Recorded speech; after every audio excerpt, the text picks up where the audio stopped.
entity is immune to its environment's changes.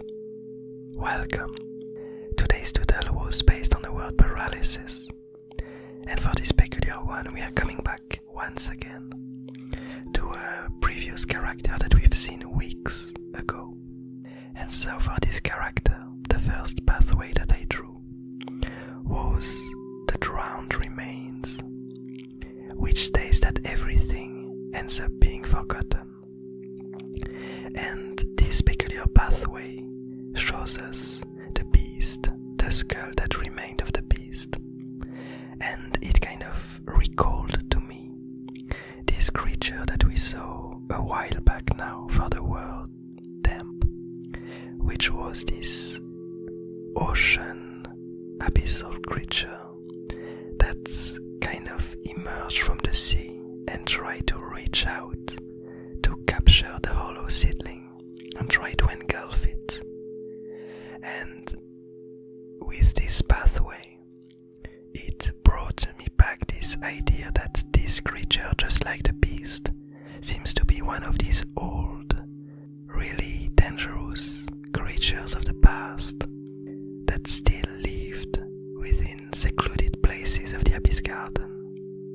But as the pathway states, everything ends up being forgotten. And so I felt like it was time for this creature to end up becoming a relic of this past. Let's see what the second pathway added to this doodle. So it was the elusive floater, and it states that one's point of view is unreachable by others.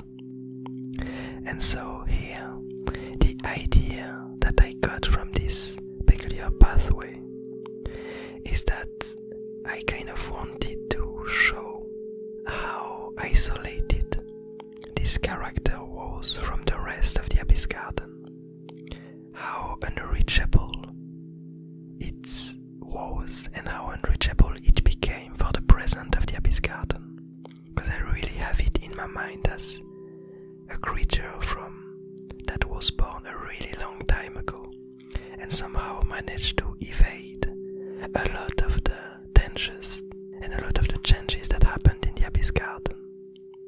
But it seems like this time it won't be able to avoid this peculiar change that is occurring around it.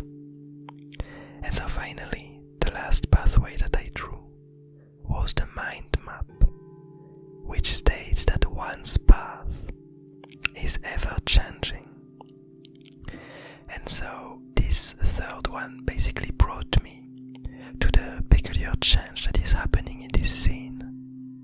So we've witnessed a few doodles back these tiny creatures, these tiny chemists that were trying to create some kind of new material, some kind of new compound, and a byproduct of it became this really icy substance, icy material.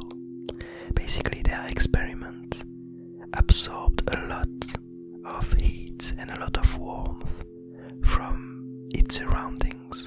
All around their lab we had these crystals that started to form from the frost. And as the experiment continued, we saw these crystals slowly break down and started to fly towards the rest of the Abyss Garden. And we discovered that it might have been the reason for this frost to occur in a few different places that we saw in the past.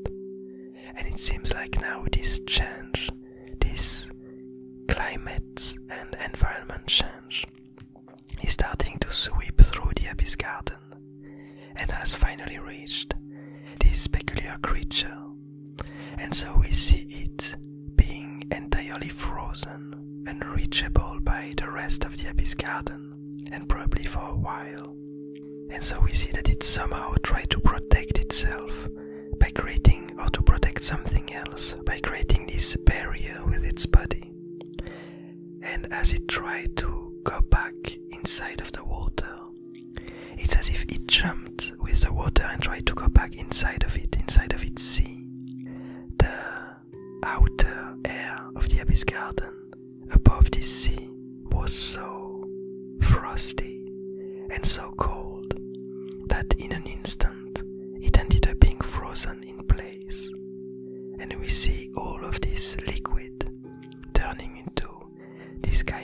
icy compound, generating these icicles that end up being cracked and following the rest of the storm, of this ice storm that's starting to sweep around in the Abyss Garden. And so, something else that's quite interesting here. So I'm not sure if this creature is still alive at the moment, but something else that's quite interesting is that we slowly get to know a bit more how the different scenes and places are connected in the Abyss Garden.